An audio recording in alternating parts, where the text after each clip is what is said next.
എല്ലാ കൂട്ടുകാർക്കും പച്ചക്കലയിലേക്ക് സ്വാഗതം. പച്ചക്കല എന്നതുകൊണ്ട് ഞാൻ ഉദ്ദേശിക്കുന്നത് ഗാർഡനിങ്ങിനെ കുറിച്ചാണ്. ഗാർഡനിങ് ഒരു കലയാണല്ലോ. ധാരാളം കലകളെക്കുറിച്ച് നമ്മൾ കേട്ടിട്ടുണ്ടെങ്കിലും ഗാർഡൻ എങ്ങനെയാണ് ഒരു കലയായി മാറുന്നതെന്ന് ഞാൻ നിങ്ങൾക്ക് പറഞ്ഞു തരാം. ഗാർഡനുകളെ കുറിച്ച് പറയുമ്പോൾ നമുക്ക് ഒരുപാട് ഗാർഡനുകളുണ്ട്. നമ്മുടെ കേരളത്തിൽ തന്നെ എല്ലാം നമുക്ക് സുപരിചിതമല്ല, നാട്ടിൻപുറങ്ങളിൽ തീരെയല്ല. അതായത് നമ്മൾ പാഷ്യോ ഗാർഡൻ എന്ന് പറയും, പാഷ്യോയിൽ ഉണ്ടാക്കിയെടുക്കുന്ന ചെറിയ ഗാർഡന്. അതുപോലെ റോക്ക് ഗാർഡൻ ഉണ്ട്, അതുപോലെ ഷെയ്ഡിൽ വരുന്ന ഷെയ്ഡ് ഗാർഡൻ ഉണ്ട്, അതുപോലെ ഒട്ടനവധി ഗാർഡനുകളുണ്ട്. നമുക്ക് വളരെ പരിമിതമായ സ്ഥലത്ത് ചെറിയ തുകയ്ക്ക് കാശ് വലിയ ചിലവൊന്നുമില്ലാതെ ഉണ്ടാക്കിയെടുക്കാവുന്ന കൊച്ചു ഗാർഡനുകൾ, അല്ലെങ്കിൽ ഗാർഡൻ്റെ എഫക്റ്റ് തോന്നുന്ന ഒരു സ്ഥലത്ത് നമുക്ക് ക്രമീകരിക്കുന്ന പ്ലാന്റുകളുടെ ഒരു പ്രത്യേക കൂട്ടം. ഇത് നമുക്കൊരു ഗാർഡനായിട്ട് തന്നെ പരിഗണിക്കാം. വലിയ ഗാർഡനുകളുടെ ആവശ്യമില്ല. അത് നമ്മളെങ്ങനെയാണ് ചെയ്തിരിക്കുന്നതെന്ന് ഇവിടെ നമുക്ക് നോക്കാവുന്നതാണ്. ഇവിടെ ഈ പരിമിതമായ സ്ഥലത്ത് നമ്മളൊരു ചെറിയ ഗാർഡൻ ഒരുക്കിയിട്ടുള്ളത് ഇതാ ഈ കാണുന്ന, നമുക്ക് ഇവിടെ വളരെ സുലഭമായിട്ട് കിട്ടുന്ന മണി പ്ലാന്റ് ആണ്. പോത്തോസ് എന്നാണ് ഇതിനെ പറയുന്നത്.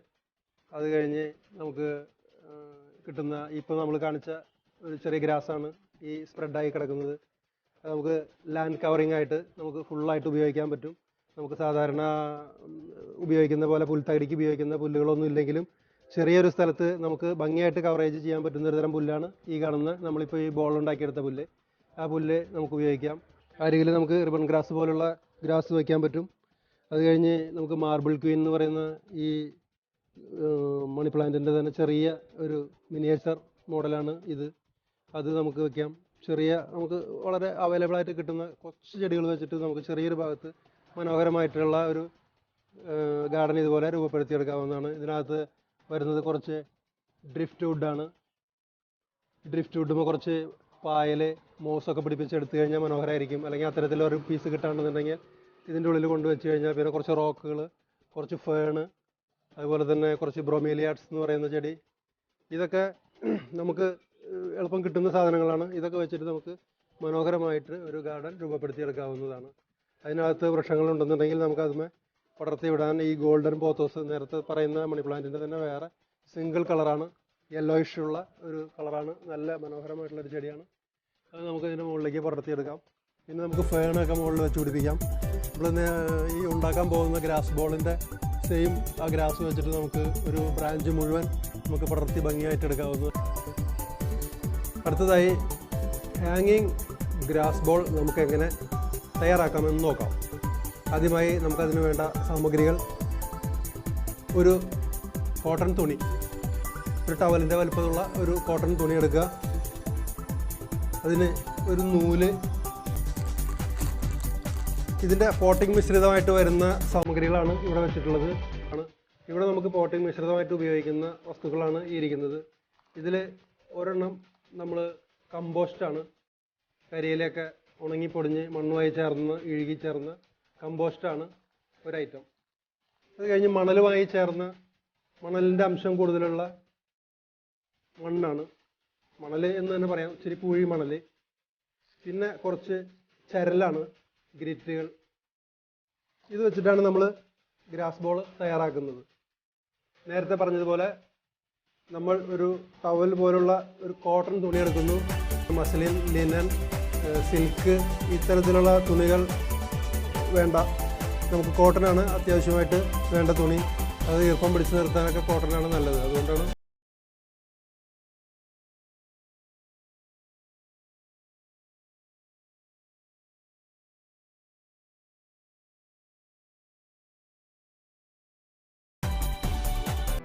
നമ്മൾ തുണിക്കകത്ത് കമ്പോസ്റ്റ് വെതറി, അത് കഴിഞ്ഞ് നമ്മൾ ചകിരിനാര് കുറച്ച് ഇതിൻ്റെ മുകളിൽ പിച്ചിടുക.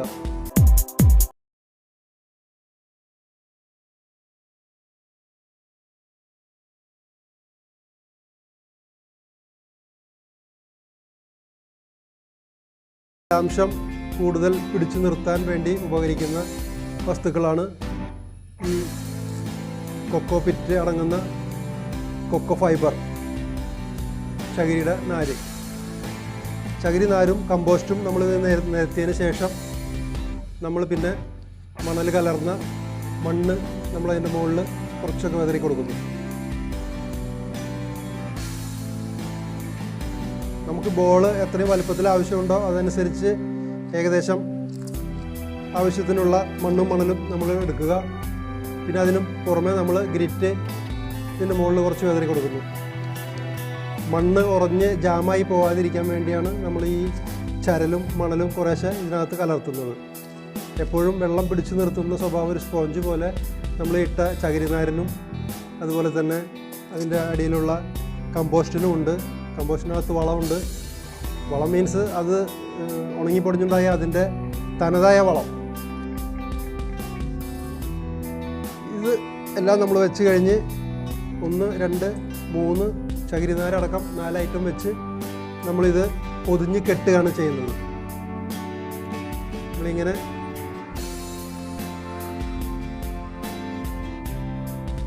നമ്മളൊരു കിഴി പോലെ പൊതിഞ്ഞ് കെട്ടുക. പരമാവധി ഒരു പച്ച തുണി ആയിരുന്നെങ്കിൽ കുറച്ചുകൂടി നന്നാവും. കുഴപ്പമുള്ള കാര്യമല്ല. ഇതിൻ്റെ മുകളിൽ നമ്മൾ ഗ്രാസ് പൊതിഞ്ഞ് വരുമ്പോഴത്തേക്ക് ഇനി എവിടെയെങ്കിലും ചെറിയ ഗ്യാപ്പ് ഉണ്ടെങ്കിൽ മറ്റുള്ള നിറത്തിലുള്ള തുണികൾ പുറത്തേക്ക് കാണാതിരിക്കാൻ വേണ്ടിയാണ് നമ്മൾ പച്ച തുണിയിലെടുക്കുന്നത് നന്നായിരിക്കുമെന്ന് പറഞ്ഞത്. ഈ പച്ച തുണി ഇല്ലെങ്കിലും കുഴപ്പമൊന്നുമില്ല, കോട്ടൺ ആയിരിക്കണമെന്നേ ഉള്ളൂ. നമ്മൾ ഒരു കിഴി പോലെ കെട്ടിക്കഴിഞ്ഞു. കിഴി പോലെ കെട്ടിക്കഴിഞ്ഞ ഈ സാധനം നമ്മൾ കമ്പി വെച്ച് ഹാങ് ചെയ്തിടാവുന്ന തരത്തിൽ നമുക്ക് ചുറ്റിക്കെട്ടി എടുക്കണം. ഇനി ചെയ്യുന്ന കാര്യം അതാണ്. കമ്പി എടുക്കുക. സാധാരണ നമ്മൾ നൂൽക്കമ്പി എന്നൊക്കെ പറയുന്ന കമ്പി എടുത്ത്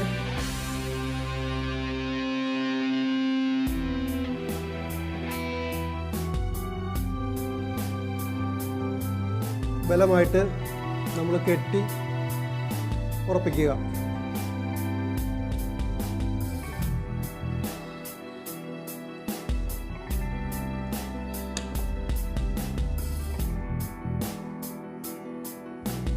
ബലമായിട്ട് കെട്ടി ഉറപ്പിച്ചു.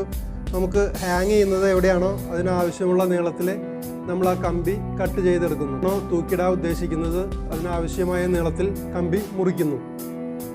ഇതിൻ്റെ പുറത്തേക്ക് നിൽക്കുന്ന ബാക്കിയുള്ള തുണികളുടെ വേസ്റ്റ് നമ്മളത് മുറിച്ച് കളയുന്നു.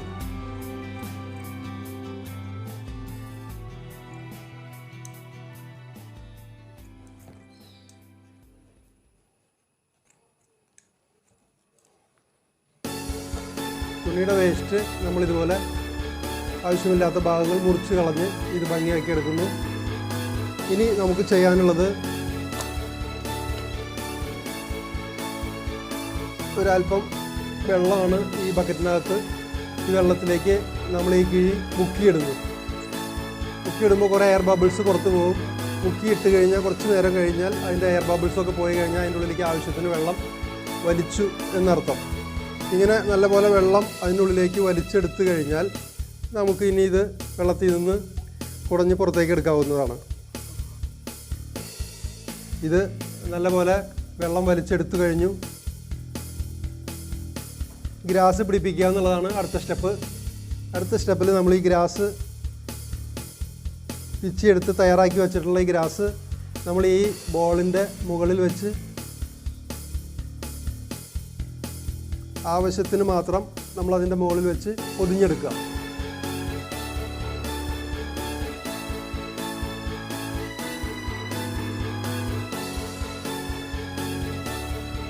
കുറവുള്ള ഭാഗങ്ങളിലൊക്കെ വെച്ച് എല്ലാ ഭാഗവും കവർ ചെയ്യുന്ന തരത്തിൽ പൊതിഞ്ഞെടുക്കുക. അത് കഴിഞ്ഞ് നമ്മൾ ഈ നൂല് കൊണ്ട്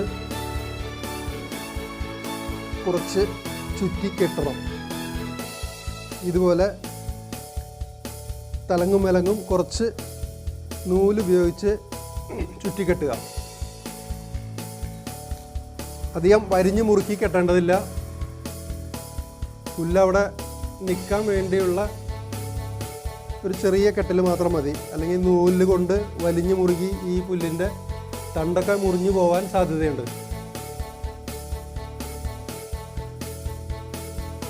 നമ്മളിപ്പോൾ ഏകദേശം പുല്ല് നമ്മൾ ഈ കിഴിയുടെ മുകളിൽ വെച്ച് ഫുൾ ഭാഗങ്ങൾ പൊതിഞ്ഞ് വൃത്തിയായി. ഇപ്പം നമ്മുടെ ഏകദേശം ഇതിൻ്റെ പണി തീർന്നു.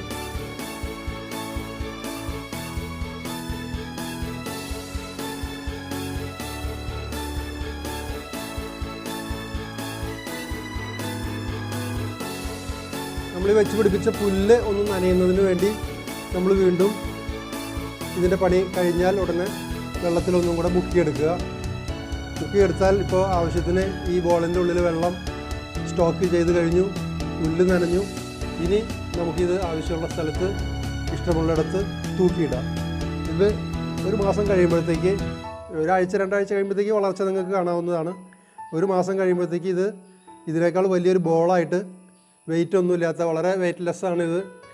നല്ല മനോഹരമായിട്ടുള്ള ഒരു പുല്ലിൻ്റെ ഒരു ബോള്, ഒരു ഗ്രാസ് ബോൾ നമുക്ക് കിട്ടും. ഈ ഗ്രാസ് ബോൾ നമ്മുടെ ഗാർഡനിൽ എവിടെയെങ്കിലും പോർട്ടിക്കോയിലോ സിറ്റ് ഔട്ടിലോ കോർട്ട്യാർഡിലോ എവിടെയെങ്കിലും ഒരു ഉണങ്ങിയ കുറച്ച് ശാഖകളുള്ള മരത്തിൻ്റെ കമ്പ് എടുത്തുകൊണ്ട് വന്ന് വെച്ചിട്ട്, വലിയ ഗാർഡനൊന്നും ചെയ്യാൻ സ്ഥലമില്ലാത്ത ആൾക്കാർക്ക് പോലും അതിൻ്റെ കമ്പുകളിൽ ഒരു 4-5 എണ്ണം 5-6 എണ്ണം തൂക്കിയിട്ടിട്ട് സിറ്റ് ഔട്ടിലോ ബാൽക്കണിയിലോ വെച്ചാൽ മനോഹരമായിരിക്കും.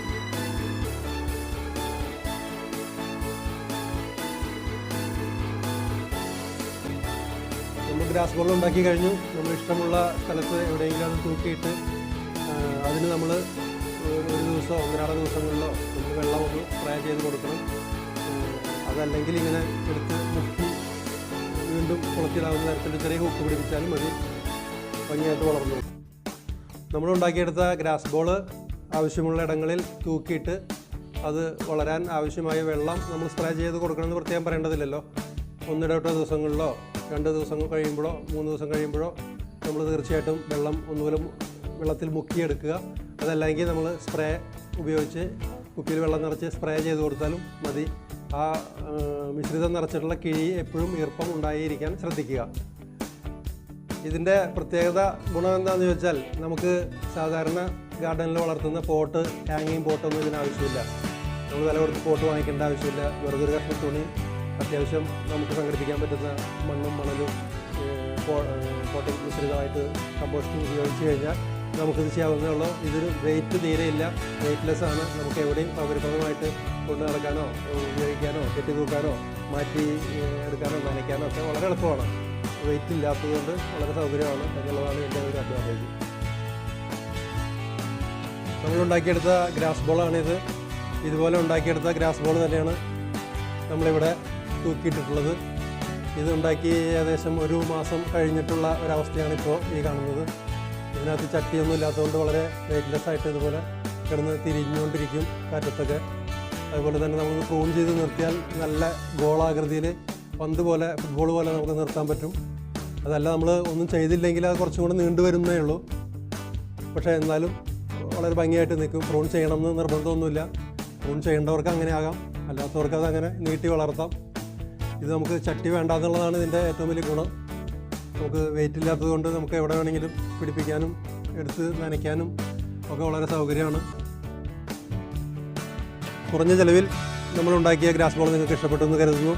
ഇനിയും ഗാർഡനിലെ അനവധി സൂത്രങ്ങളും ഇതുപോലുള്ള കാര്യങ്ങളുമായി ഞങ്ങൾ വീണ്ടും വരും. ഞങ്ങളുടെ വീഡിയോ നിങ്ങൾക്ക് ഇഷ്ടപ്പെട്ടെങ്കിൽ ലൈക്ക് ചെയ്യുക, സബ്സ്ക്രൈബ് ചെയ്യുക. Thank you.